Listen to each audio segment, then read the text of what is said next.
The Oak Ridge Homeowners Association meeting erupted into chaos as Margaret Wilson slammed her manicured fist on the podium, her face flushed crimson with rage as she projected crime scene photos of the Ramirez family's new asphalt driveway onto the community center wall. "This atrocity is worse than graffiti," she declared to the stunned audience, her diamond rings catching the fluorescent light as she gestured wildly. "These people moved in 3 weeks ago, and already they're destroying everything we've built here." Several homeowners shifted uncomfortably in their seats as Margaret displayed before and after property value projections, with dramatic red arrows plunging downward. Robert Chen, the soft-spoken HOA president, attempted to interject. "Ma'am, the bylaws were actually changed 3 years ago to allow alternative materials." But Margaret cut him off with a withering glare. "Don't you dare contradict me, Robert. I was landscaping chair when you were still renting an apartment," she hissed, grabbing her designer handbag. She stormed toward the exit, pausing dramatically at the door. "Mark my words, this will be fixed by morning one way or another," she threatened, her words hanging ominously in the air as the door slammed behind her. The remaining board members exchanged uncomfortable glances as the echo of Margaret's exit lingered in the stuffy community center. Janet Pierce, the treasurer, finally broke the silence, clearing her throat nervously. "Someone should warn the Ramirez family," she suggested quietly. "They seem like such nice people." Robert nodded in agreement, reaching for his phone, but Marcus Freeman, the elderly secretary, shook his head sadly. "Margaret keeps detailed records of everyone who crosses her. Remember what happened to the Johnsons when they installed that unauthorized bird bath last summer?" The room fell silent as everyone recalled how Margaret's relentless campaign had eventually driven the retired couple to sell their home of 20 years at a loss. Outside in the parking lot, Margaret was already making phone calls, her Mercedes still running as she paced between the painted lines. Her voice carried through the night air as she barked orders into her phone. "I need it done tonight," she demanded. "No, I don't care about the extra cost. This is an emergency situation. Those people need to learn their place." "Wilson, ouch." She clicked her phone shut with a satisfied snap and slid into her luxury sedan, her mind already calculating exactly how the Ramirez family would react when they discovered what awaited them come morning. Meanwhile, across the Oak Ridge subdivision, several homeowners who had witnessed Margaret's outburst were texting each other frantically, forming a digital whisper network of concern. Rebecca Wong, a pediatrician who lived 2 doors down from the Ramirez family, typed, "Someone needs to tell them what's brewing," she sent to the neighborhood chat group that deliberately excluded Margaret. Charles Baker responded immediately, "I'll drive by their house on my way home from the meeting, see if they're still up. But what can we even warn them about? Margaret's all talk, no action, right?" Rebecca wasn't so sure. Margaret Wilson had lived in Oak Ridge Estates longer than anyone else. She had been instrumental in establishing the strict aesthetic guidelines that had initially attracted many of the affluent homeowners, but over the years her enforcement had grown increasingly zealous, especially toward newer residents who didn't fit her narrow definition of desirable neighbors. Inside her immaculate colonial-style home, Margaret descended the stairs to her basement, a space that would shock her neighbors if they ever saw it. Unlike the perfectly staged rooms upstairs with their catalog-worthy furniture and seasonal decorations, the basement resembled a war room. Walls covered with maps of the subdivision, surveillance photos of properties she deemed problematic, and filing cabinets bulging with records of every interaction the HOA had ever had with residents. She approached a large corkboard where photographs of the Ramirez family had been pinned alongside notes about their movements: Sofia Ramirez taking children to school, Miguel Ramirez leaving for hospital shift, elderly relatives visiting on Sundays. Margaret had been monitoring them since before they moved in. She had objected strenuously when their offer on the house had been accepted, but had been overruled by the other board members. Now she saw her opportunity to rectify what she considered a grievous mistake. She unfolded architectural plans of the subdivision, marking the Ramirez driveway with a thick red X, smiling to herself as she reached for her private contact list of contractors who didn't ask questions when the price was right. Sofia Ramirez was tucking her 5-year-old daughter Elena into bed when the mysterious phone call came. The caller didn't identify himself, just whispered cryptically, "You might want to check your security cameras right now," then hung up. Perplexed, Sophia opened their security app and gasped at the live feed. A massive dump truck was backing into their driveway, its hazard lights flashing in the darkness. Behind it stood a woman in expensive looking clothing holding what appeared to be official documents. Frantically, Sophia called for her husband Miguel, who was helping their 7-year-old son with homework. They watched in horrified disbelief as tons of jagged gravel cascaded onto their brand new driveway, the woman directing the operation with military precision. The driver seemed hesitant, but the woman thrust papers at him, pointing aggressively at signatures. Miguel raced outside, but it was too late. The truck was already pulling away, leaving behind a mountain of crushed stone, completely blocking access to their garage and cars. Sophia called 911 while Elena appeared in the doorway clutching her teddy bear. "Mommy," she whispered, "who is that angry lady, and why is she putting rocks on our house?" Miguel stood stunned in the darkness, the sharp gravel crunching beneath his hospital shoes.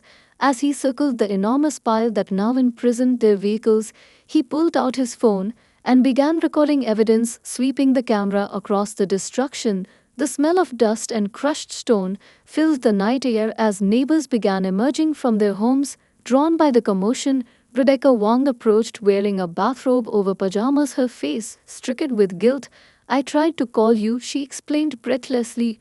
"Margaret went ballistic at the HOA meeting tonight over your driveway. We were afraid she might do something, but nobody thought she'd go this far." Miguel struggled to process her words. "Why would anyone do this?" he asked, his voice breaking slightly. "We just wanted to make the property nicer. The old driveway was cracked and dangerous for the kids." Sophia joined them, clutching her phone. "The police are on their way," she reported, her eyes widening as she took in the full scale of the damage in the harsh glow of porch lights. "Let me show you something," Rebecca said, pulling out her own phone. "I got this from Charles, who was at the meeting tonight." She played a video clip showing Margaret ranting about the Ramirez driveway, her face contorted with rage. Even in the small screen, Miguel and Sophia exchanged bewildered glances. "We've never even met this woman," Sophia whispered. Inside the house, little Marco peered through the window, his homework forgotten as he watched the growing crowd of neighbors gathering around the mountain of gravel, his young mind trying to make sense of the strange scene. "Why would someone dump rocks in our driveway?" he asked, his voice small and confused. Elena had crawled back out of bed and stood beside her brother, her teddy bear clutched tightly to her chest. "Is it because we're different?"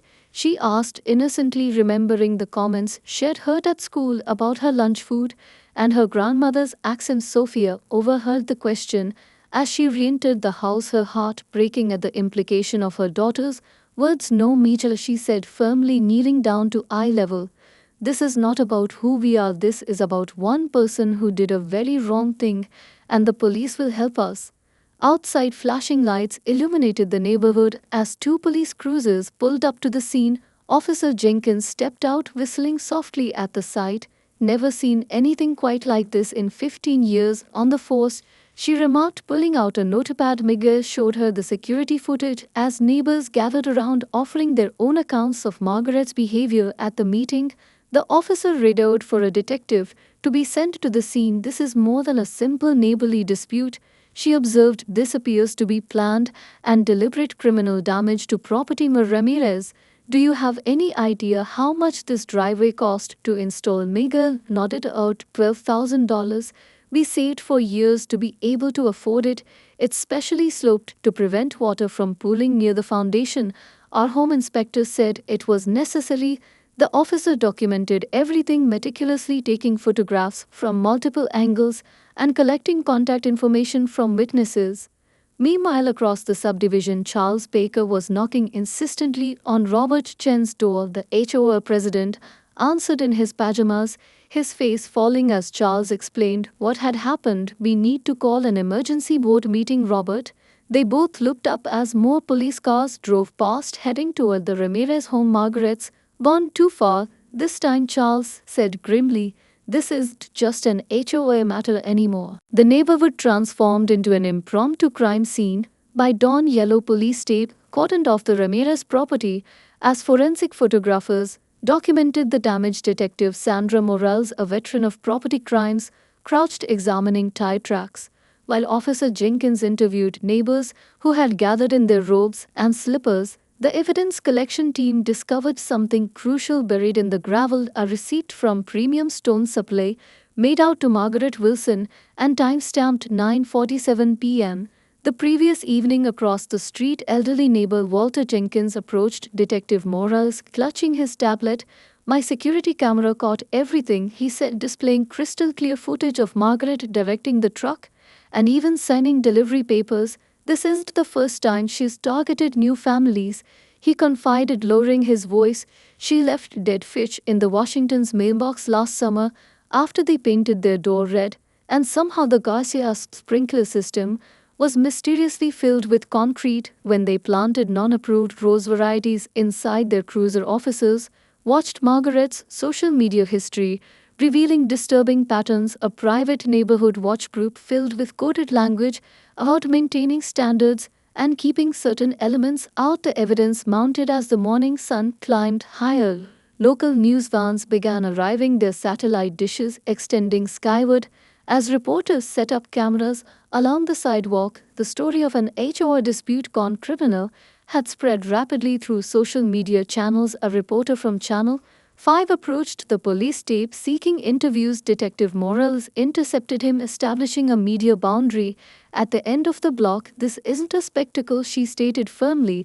"This is a family's home and a criminal investigation inside the house." Sophia struggled to explain to her children why they couldn't go to school today.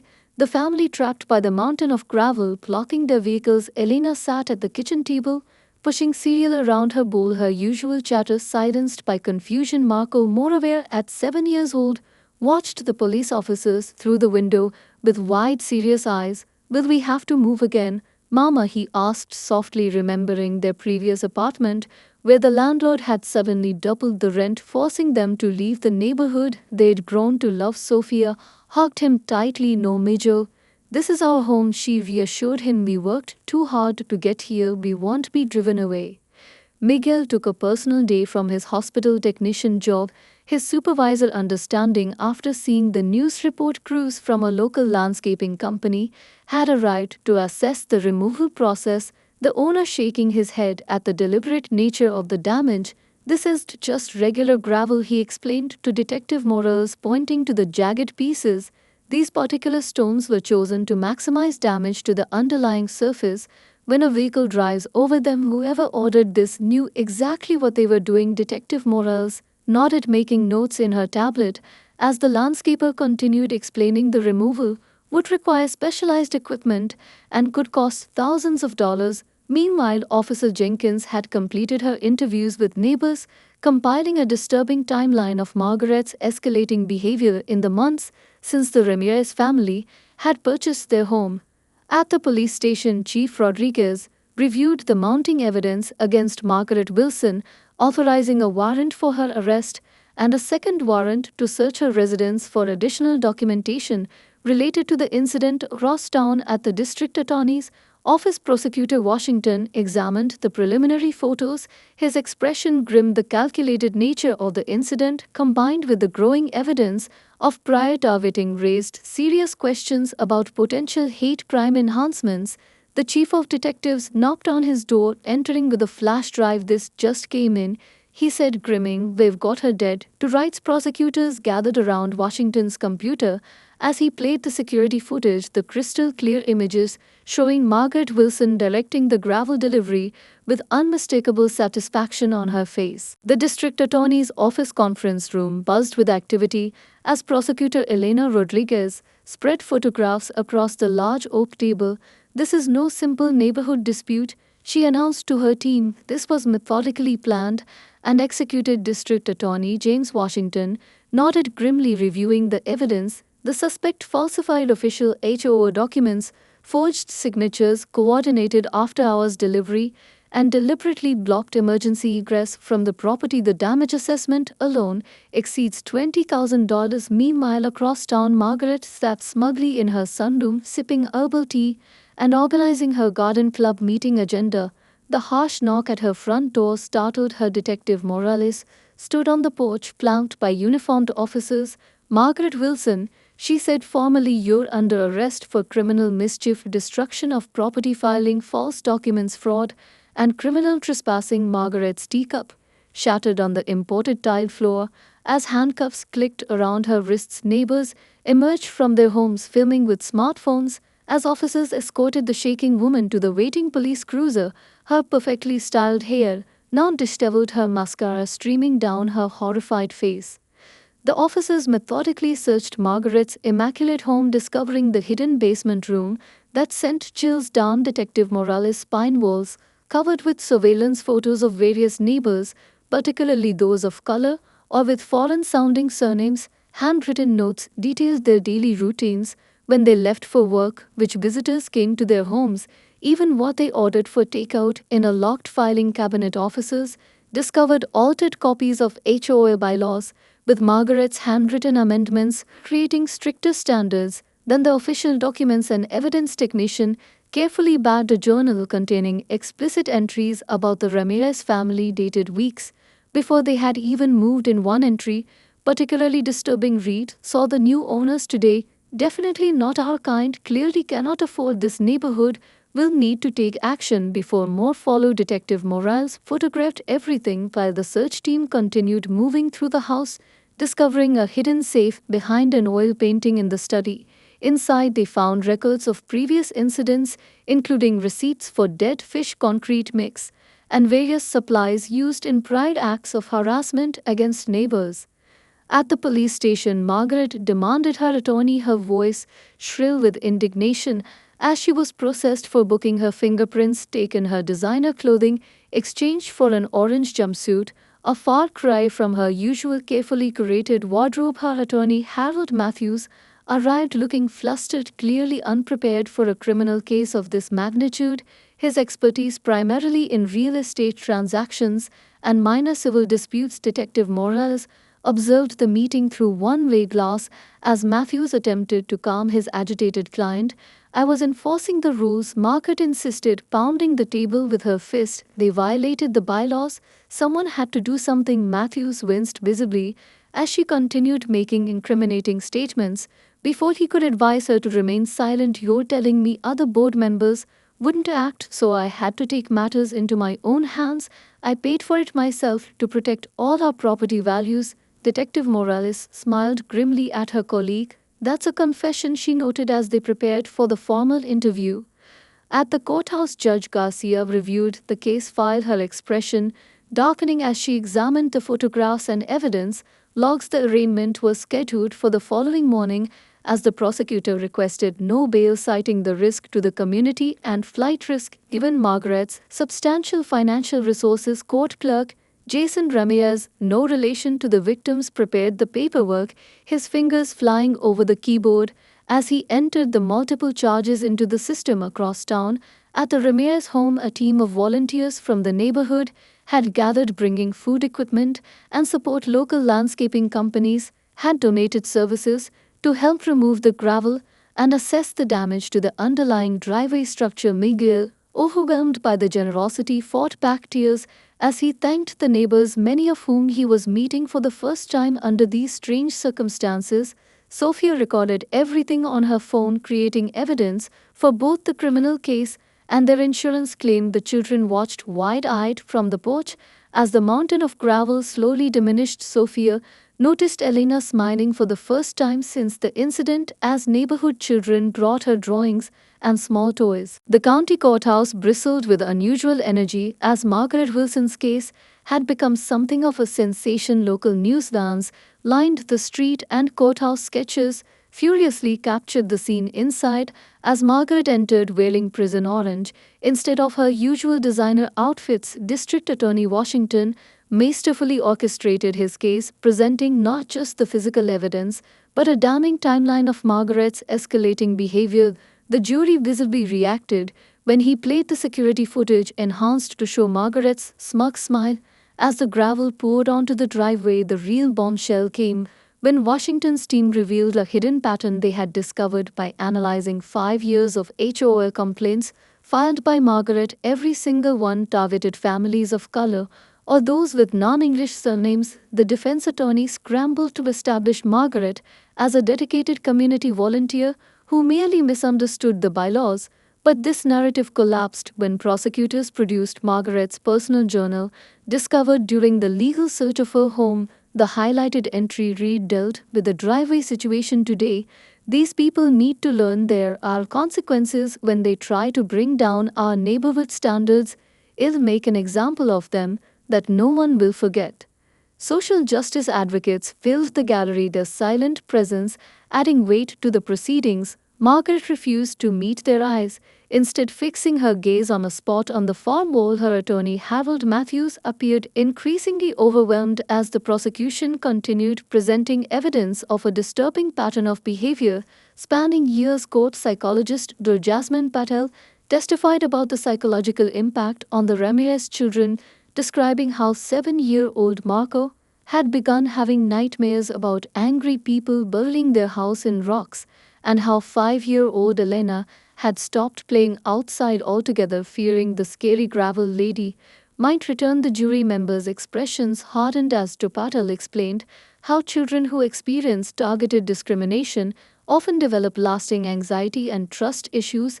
The testimony shifted to financial impacts as Miguel Ramirez took the stand, explaining how the family had saved for years to purchase their modest home, working extra shifts and foregoing vacations to afford the down payment and necessary repairs. The damaged driveway had not only cost $12,000 initially, but the jagged gravel had caused an additional $15,000 in damages to the underlying structure, foundation, and lawn, requiring extensive repairs. His voice remained steady, but emotion flickered across his face as he described how his children now asked whether they belonged in the neighborhood.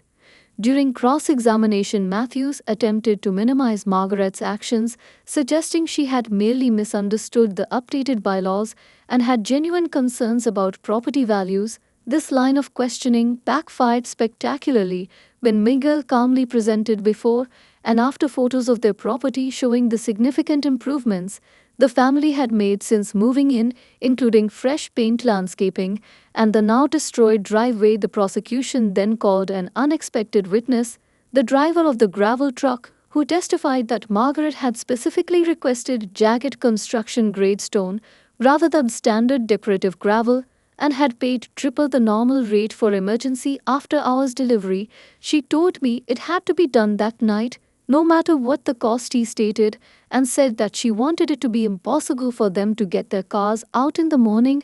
The driver appeared visibly uncomfortable as he admitted he had felt something was wrong, but the woman had presented what appeared to be official HOA documents authorizing the delivery. In the spectator section, Sofia Ramirez sat surrounded by supportive neighbors who had taken turns babysitting the children so both parents could attend the trial. Rebecca Wong squeezed her hand reassuringly as they listened to the mounting evidence against Margaret.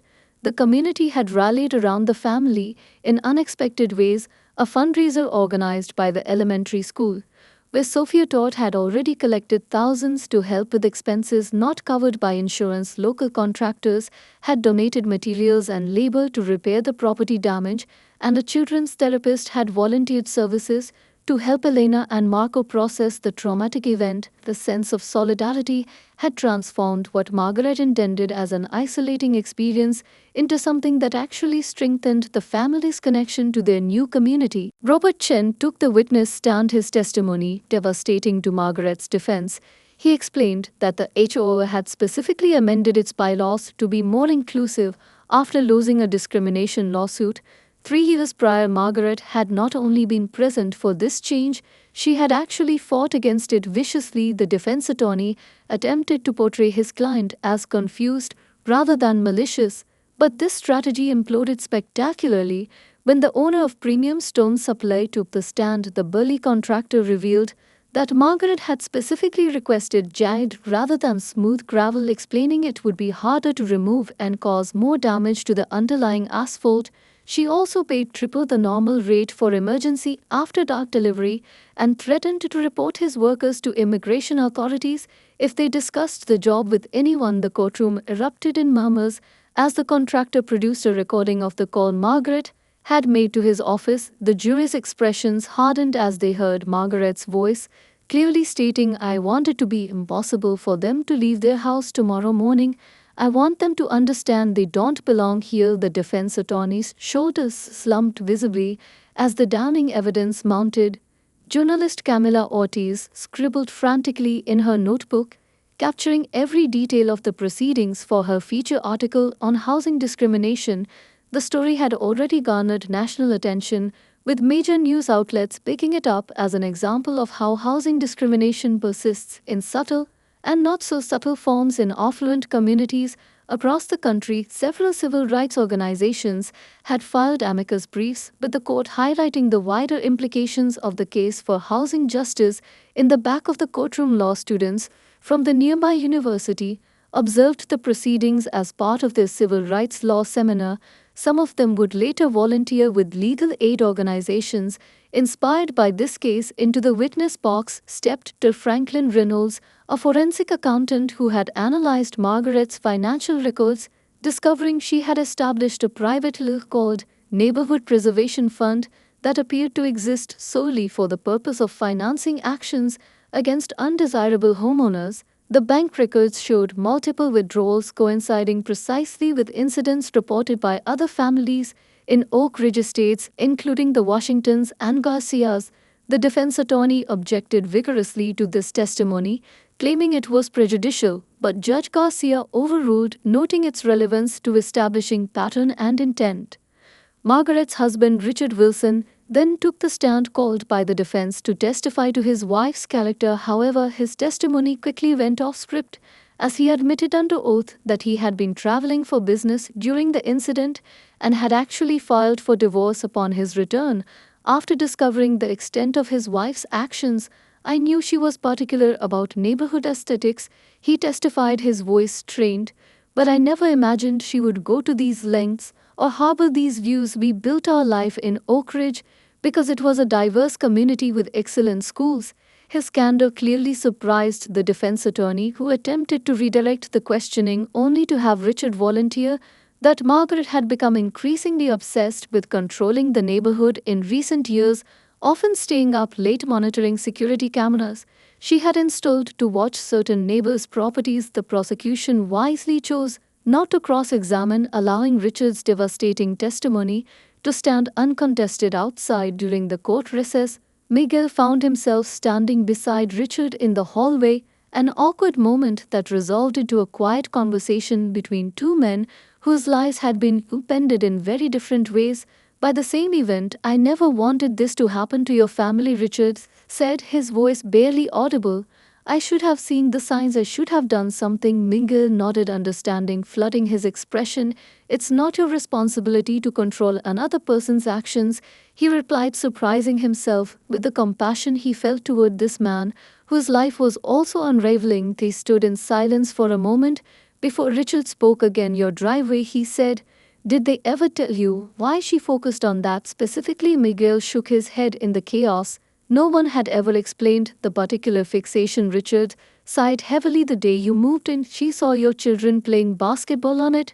She said it wasn't what driveways were for, that you people were going to bring down property values by using outdoor spaces incorrectly." Miguel absorbed this information, his expression shifting between disbelief and sad understanding. Margaret took the stand against her attorney's advice, her testimony quickly unraveling under the skilled cross-examination of District Attorney Washington, who had built his career prosecuting hate crimes. Margaret's carefully rehearsed story about community standards dissolved into increasingly bewildering contradictions when pressed on specific details. "So you were simply enforcing bylaws that you knew had been changed," Washington clarified calmly, "and that's why you conducted this operation at night rather than during business hours." The gallery watched as Margaret became increasingly agitated under Washington's methodical questioning, her facade cracking bit by bit.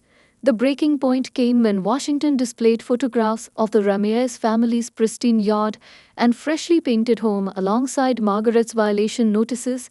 "Tell us, Ms. Wilson, what exactly about the Ramirez property was decreasing neighborhood values?"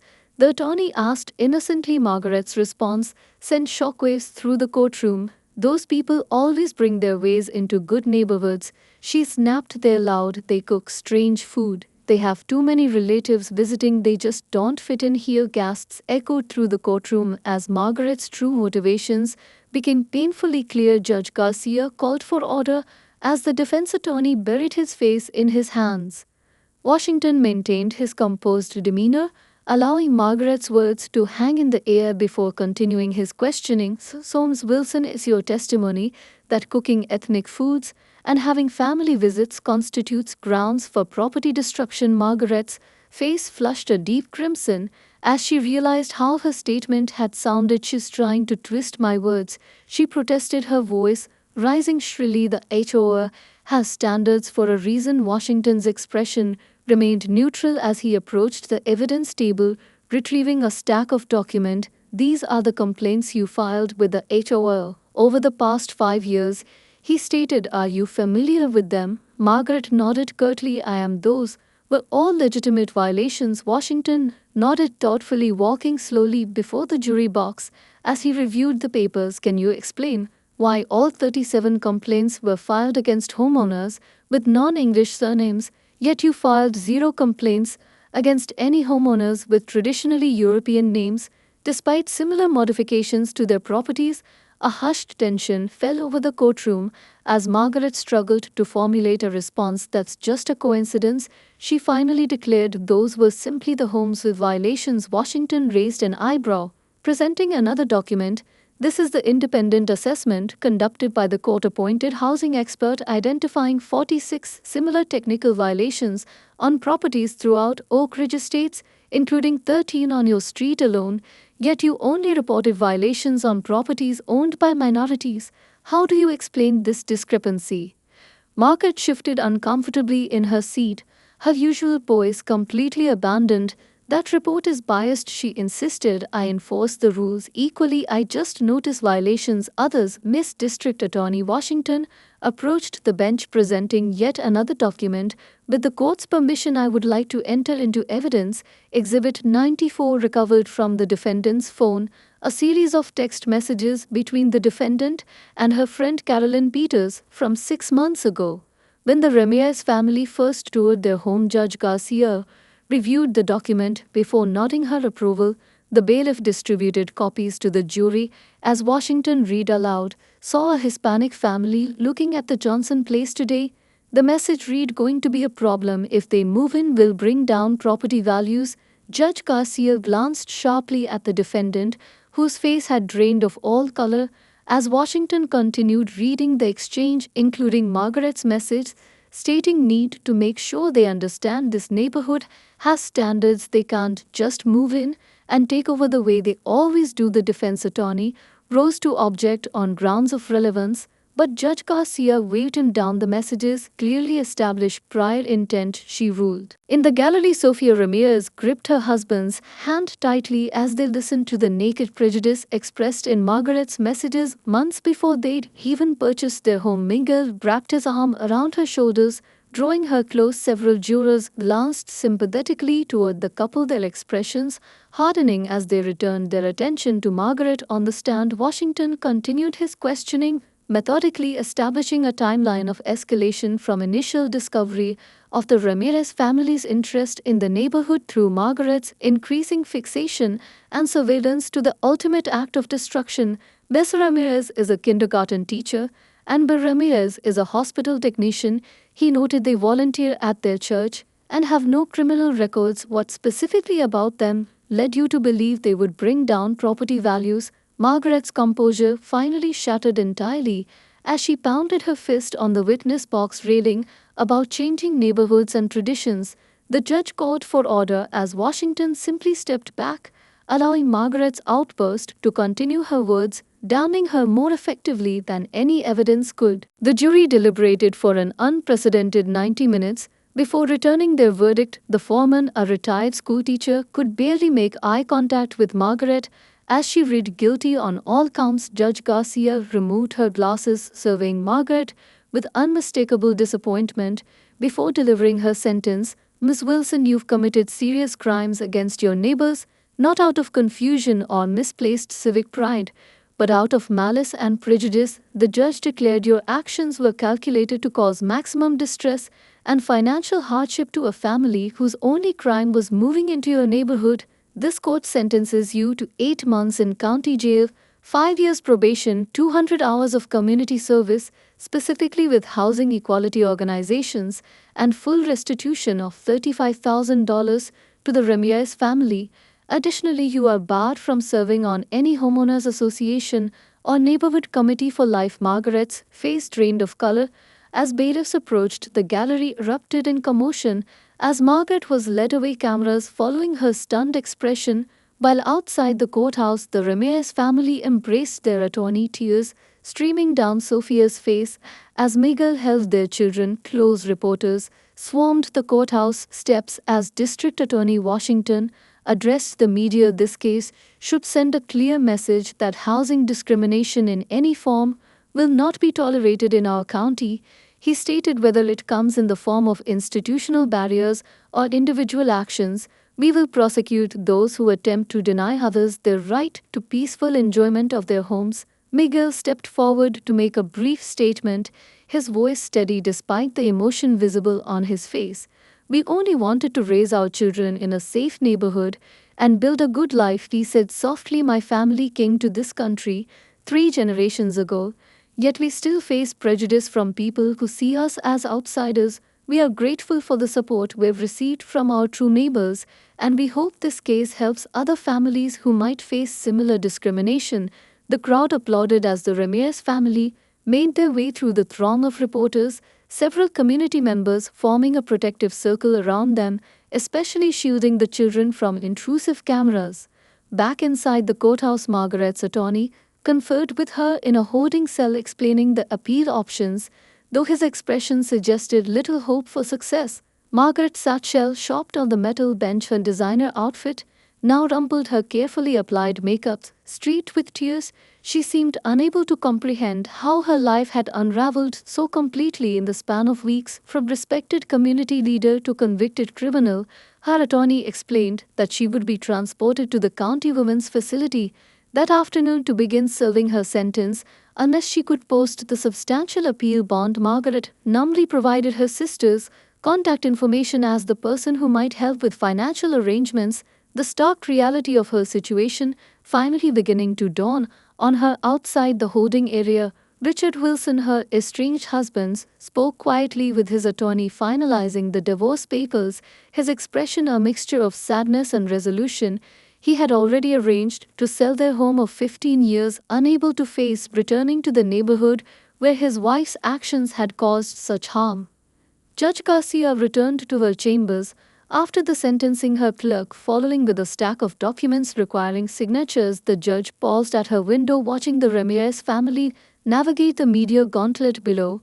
She had presided over hundreds of cases in her 20 years on the bench, but this one had affected her deeply, perhaps because it revealed how prejudice could hide behind respectability and rules. She made a note to speak at the upcoming judicial conference about the case as an example of how the legal system must remain vigilant against discrimination in all its forms. Meanwhile, the jury members gathered in their deliberation room, collecting their belongings and exchanging contact information. Many of them had been profoundly impacted by the testimony and evidence they had witnessed. Several discussed forming a community action group to review HOA practices throughout the county to prevent similar abuses of power. The forewoman, a retired civil rights attorney, had already drafted outline proposals for reform. Oak Ridge Estates blossomed the following spring in ways no one could have predicted. The community had undergone a profound transformation sparked by the notorious gravel incident.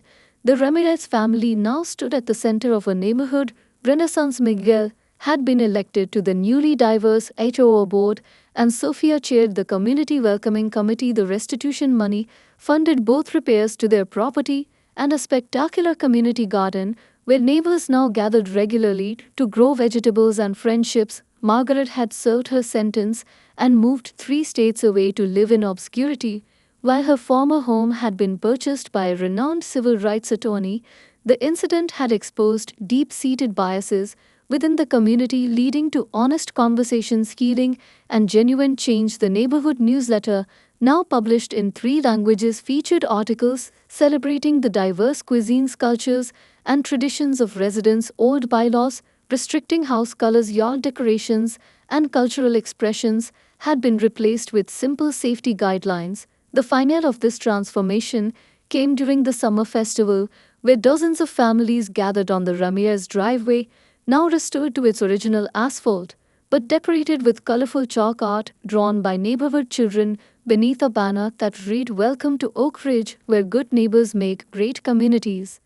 The transformation extended beyond the physical changes to the neighborhood streets and homes. It reached into the hearts and minds of residents who had previously kept to themselves. Elderly residents like Walter Jenkins found new purpose volunteering at the community center, teaching woodworking to neighborhood children. His security cameras, once used to document Margaret's misdeeds, now captured joyful footage of block parties and seasonal celebrations. Rebecca Wong, the pediatrician who had tried to warn the Ramirez family, now hosted monthly health clinics in the community center, providing free checkups for families without insurance. The original gravel still sat in a small memorial pile at the edge of the community gardens, surrounded by flowering plants and a small plaque reading, "From conflict comes growth," a reminder of how the community had transformed adversity into opportunity.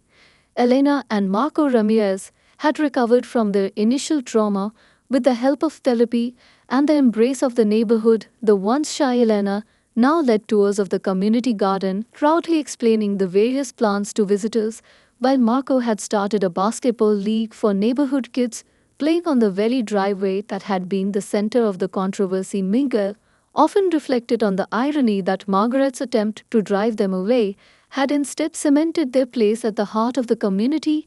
He had testified about their experience at state legislative hearings on housing discrimination, leading to new laws strengthening protections for homeowners against HOA overreach.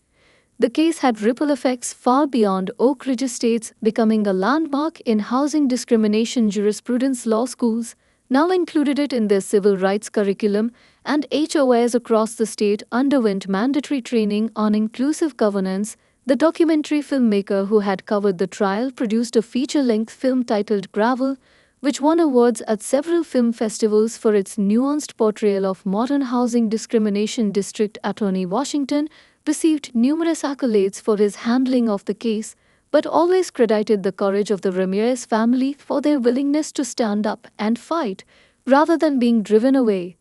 Margaret's story took a different path. After serving her sentence, she initially attempted to restart her life in a gated community in another state, but found herself unwelcome once residents discovered her history. The viral nature of her case had made anonymity impossible. Her attempts to justify her actions on social media backfired, generating further criticism.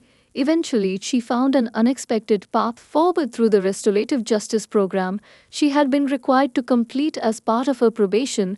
Working with a therapist specializing in bias recognition, she began the slow, painful process of confronting her prejudices. In her private journal, now used for healing rather than hatred, she wrote about her gradual understanding of how fear of change and difference had poisoned her perspective, leading her to hurt people who had done nothing wrong. While her journey toward redemption remained incomplete, she had taken the first difficult steps.